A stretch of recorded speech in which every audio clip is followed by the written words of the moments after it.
여러분, 매트라이프 이러면 딱 생각하기에 금융회사로 느껴지시죠? 우리나라에서는 보험회사로 이렇게 많이 알려져 있기도 합니다.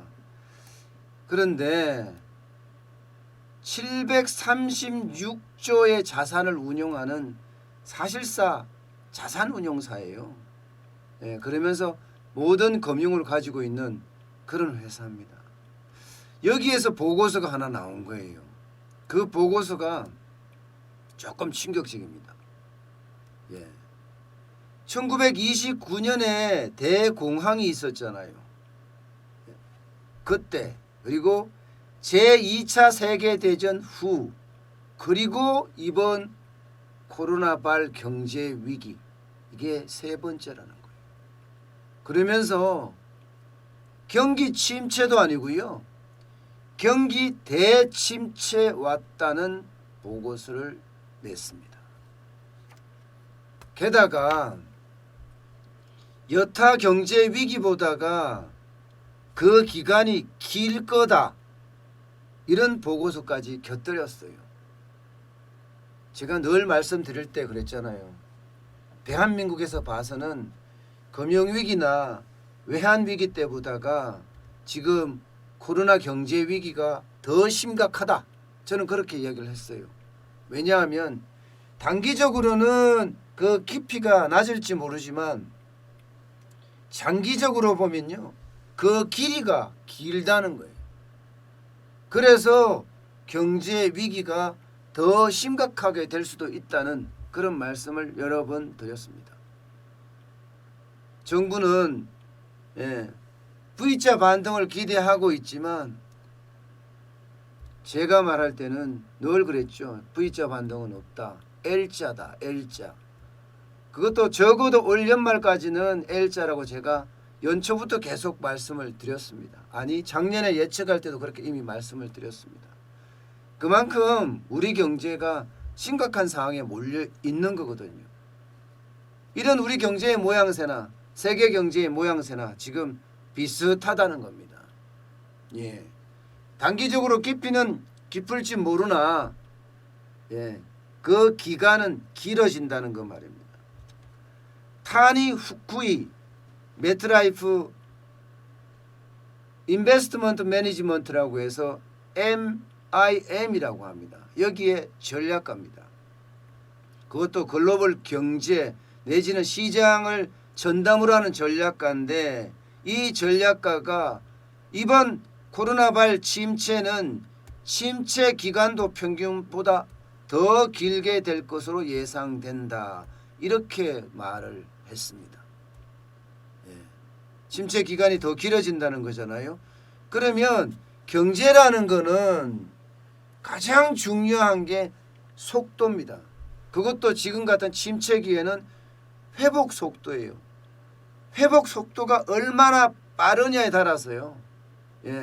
경제 위기가 얼마나 갈 거냐, 실물 경제의 충격이 얼마나 될 거냐 이렇게 결정이 될 수가 있거든요. 그런데 이 회복 속도가 느리다는 겁니다. 느리다는 것은 결국은 L자형으로 지금 가고 있다. 이렇게 L자형으로 가게 되면 실물 경제의 충격은 점점 더 커질 거다. 이렇게 예상이 되고 있는 겁니다. 게다가 말입니다. 이게 1929년의 대공황이나 2차 대전 후나 1945년 후죠. 그때 다음으로 지금 어려워진다고 하니까 그 심각성은 점점 커진다. 이렇게 볼 수가 있을 것 같습니다. 이 도표를 보시면 깜짝 놀라실 거예요. 깜짝 놀라실 거예요. 이게 보시면 코로나발 경기 침체가 이 빨간 선입니다. 빨간 선. 이렇게 회복될 거다. 이렇게 예측을 하고 있는 사람들이 많다는 거죠. 그리고 이 까만 선이요. 까만 선이 2차 대전 후의 어떤 경기 회복의 어떤 모양새입니다. 그리고 이 파란 선이 1929년에 대공황 시절의 모습이에요. 지금 코로나발 금융위기라는 게 경제위기라는 게 이렇게 이 두 개 2차 세계대전이나 혹은 대공황이나 이때보다는 약하지만 세 번째로 가장 힘든 시기를 맞게 될 거라고 이렇게 아예 공언을 했습니다. 공언을. 그런데 이것도 깊이가 앞으로 더 내려갈 수도 있고 이게 옆으로 수평선으로 갈 가능성도 크다. 지금 이렇게 예측하고 있는 겁니다. 그만큼 시장 상황이 지금 좋지를 않다. 왜냐하면 코로나19가 끝날 기미가 안 보여요. 지금 이대로 가면요 2차 팬데믹까지 온다는 그런 상황입니다. 그렇게 되면 이 깊이는 점점 깊어집니다. 지금 미국 같은 경우도 신규 확진자가 계속 늘어나고 있고 브라질 같은 경우도 많이 늘어나죠. 남미까지 확장이 됐다는 뜻이에요. 아프리카도 조만간 이제 확 늘어날 가능성이 굉장히 커졌습니다. 이렇게 되면 다시 역습이 가능한 그런 상태죠. 역습이. 뭐 유럽으로 다시 넘어오고 미국으로 다시 넘어와서 아시아로 다시 오는 것 말입니다. 그리고 대한민국은 지금 신규 확진자가 또 50명씩 막 늘어나잖아요. 이게 두려운 겁니다. 두려운 거예요. 언제 어느 때 어떻게 집단 발병이 할지 모르니까 아마 그 두려움이 경제에도 그대로 반영이 되고 있다. 이렇게 보입니다. 결국은요 여러분 코로나19는 이제 사라지지 않는 토착병 내지는 풍토병으로 바뀔 가능성이 굉장히 커졌어요. 치료제가 나오거나 백신이 나와서 이제 코로나19를 확실히 잡을 수 있다는 그런 확신이 들지 않는 한 지금 경제는 계속 답보 상태가 될 거고요.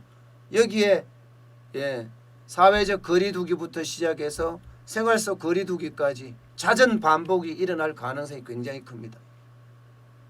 사회적 거리두기나 생활 속 거리두기를 반복하게 된다면 경기 침체는 뭐 어쩔 수 없는 상황 그렇게 지금 보고 있습니다.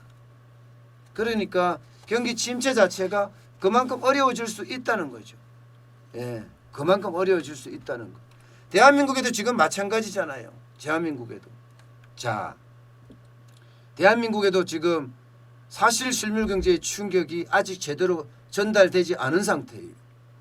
지금 시장은 유동성 때문에 마치 경기가 좋은 것처럼 주식시장이 활활 타오르고 있지만 그리고 부동산 시장도 타오를 조짐을 보이고 있지만 실물 경제에서는요 아직까지 멀었습니다. 소비 진작이라고 해서 재난지원금을 풀었지만요 이게 반짝 효과에 지금 그치고 있고요. 기업들의 수출은 회복할 기미를 지금 보이지 않습니다. 이렇게 가면 결국 후쿠이 전략가가 이야기했던 것처럼 대한민국에도 회복의 속도가 느려질 수 있다. 회복의 속도가 느려질 수 있다는 것은요 경기 침체의 어떤 기간이 길어진다는 거예요. 기간이 길어진다. 이렇게 되면 기업들이 과연 그 기간 동안 버틸 수 있을까? 자영업자들이 그 시간을 버틸 수 있을까? 영세 자영업자들이 헤어날 수 있을까? 이제 거기에 대한 의구심까지 생기기 시작합니다. 이렇게 되면요 아마도 우리 경제에는 더 큰 치명타가 다가오고 있다. 이렇게까지 이야기를 할 수가 있습니다. 지금 경제에서는요 2차 팬데믹에 대한 우려가 굉장히 크고요. 또 하나는요 이 치료제 개발이나 백신 개발에 대한 기대감이 큽니다. 이 두 가지가 지금 양립하고 있다고 생각을 하시면 될 것 같고요. 이렇게 되면 많이 푸른 어떤 유동성 돈 때문에 시장은 당분간 과열돼 보이기는 하겠지만 결국 버블 거품 논란이 일면서 아마 폭망을 할 수 있는 그런 조짐도 있을 수 있습니다.